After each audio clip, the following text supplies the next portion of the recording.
We cannot have a perfect life without friends. Dante Alighieri. The next day we decide to relax at the villa. This would be our last day in Suave. Tomorrow we will be going to Verona.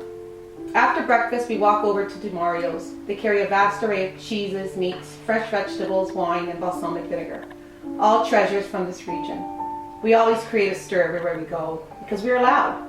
Even louder than Italians, but not on purpose. It's just our way of getting each other's attention.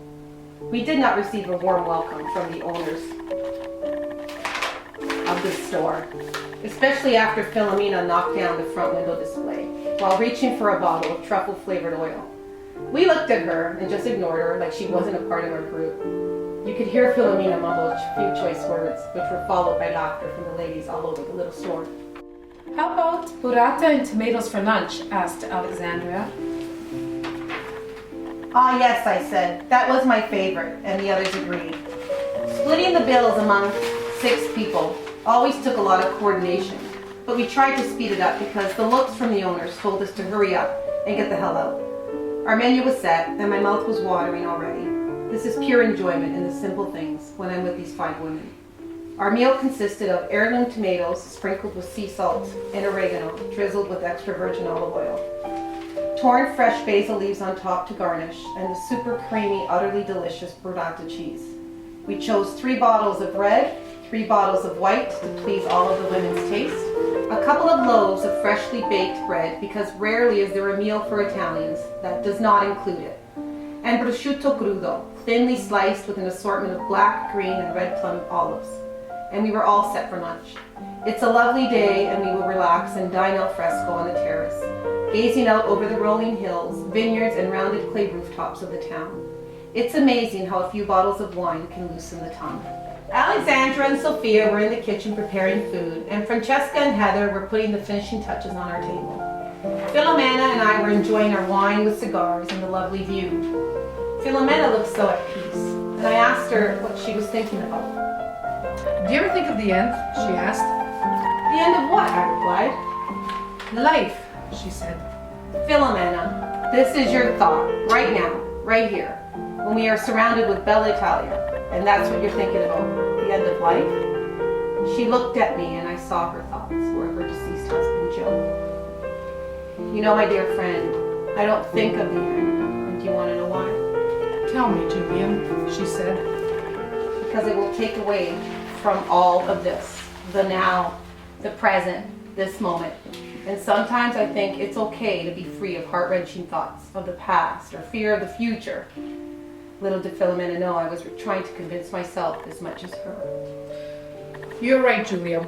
But sometimes, even after all these years, it hits me out of nowhere. An ache I cannot control. She took a sip of her wine, got quiet for a moment. You want to know something, Julia? I don't know what hurts the most.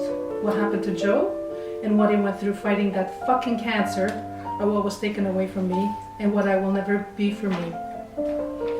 I put my arm around her as we stared out at the still picture in front of us, and I started to think about my mom, and thought the same thing. You know, Filomena, I picture them together up in heaven, happy. They're pain-free, and we will see them again, my friend. She smiled at me as we continued to sip our wine in silence. Heather announced lunch was ready. After we had taken our seats, I asked if I could say the toast. To my tribe, my ladies, together on this journey, we are all privileged to share in, not just the milestone celebrations or the beauty around us, but it's also about regaining the beautiful within us. To love, my friends. We all sip the wine. How would you all feel if we all shared memories of our loved ones? I glanced over at Filomena and smiled, knowing today we will talk about love, that kind that never dies.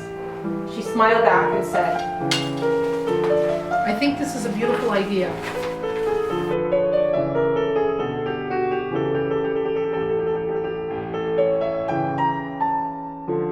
During our delectable lunch and wine, the revelation started. Sophia was first.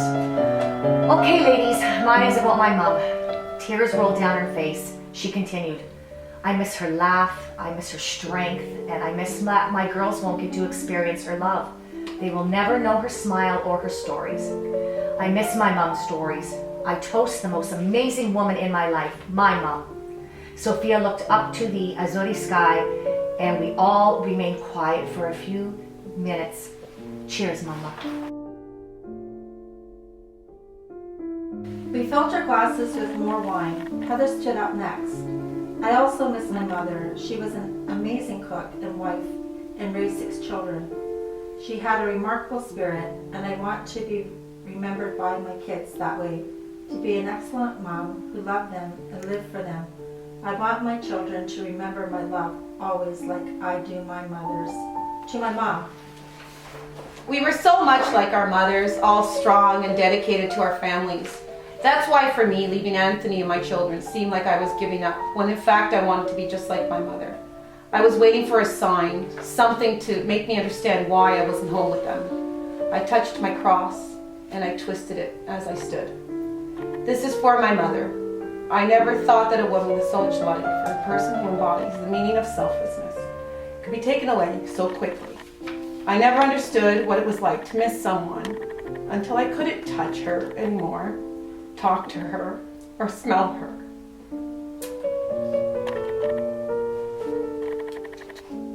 It took until today, this moment, to finally realize I can always love her forever, and I choose to love her for who she was before the cancer took her away. That is how she would want us to be remembered. As a beautiful, strong, vibrant woman. It was then that I fell apart and felt a wave of emotion that I hadn't experienced since her passing. I felt my mother's spirit for the first time since her death. My sign wasn't my sign. Alexandra came over and hugged me, followed by Sophia, and one by one we were 6 women in a huddle, crying until Francesca spoke. Ladies, I love you all very much. Let's go get some more wine and then it's my turn. This conversation is sister bonding at its best. I never expected to feel such a connection, said Francesca. Francesca returned with more chilled white wine and was next to raise her glass. My ladies, our loved ones don't go away. They are forever present in our hearts. As she looked up to the blue sky, she continued, forever loved, forever missed, forever ours. Chin chin. I love each of these women for their strength, loyalty, and their choice to enjoy life no matter what heartaches they endure. Philomena knew she had to lighten the mood, and she raised her glass. Here's to the strongest bunch of badass, unfucking breakable, beautiful women I know. To my tribe, I love us. We were all crying, laughing, and a bit drunk. We continued to eat, drink, and talk about people we missed and the influences of those we loved. Heather had just returned from freshening up her makeup, and as she went to sit down, the chair leg broke.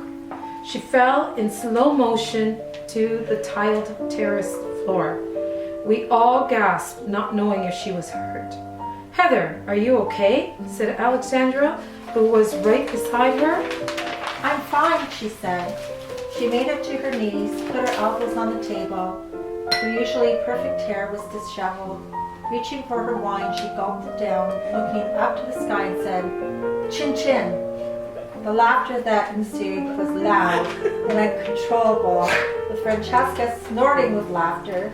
Alexandra got up and she finished up the revelations with, I think, ladies, our loved ones have taught us no matter what to love your life and the people in it. We continued to eat and talk. These are the moments that build up sisterhood, friendships, and women. A day filled with memories of joy and love, things that mattered. Part of our past that is always present. It was an incredible afternoon, and we were all at peace.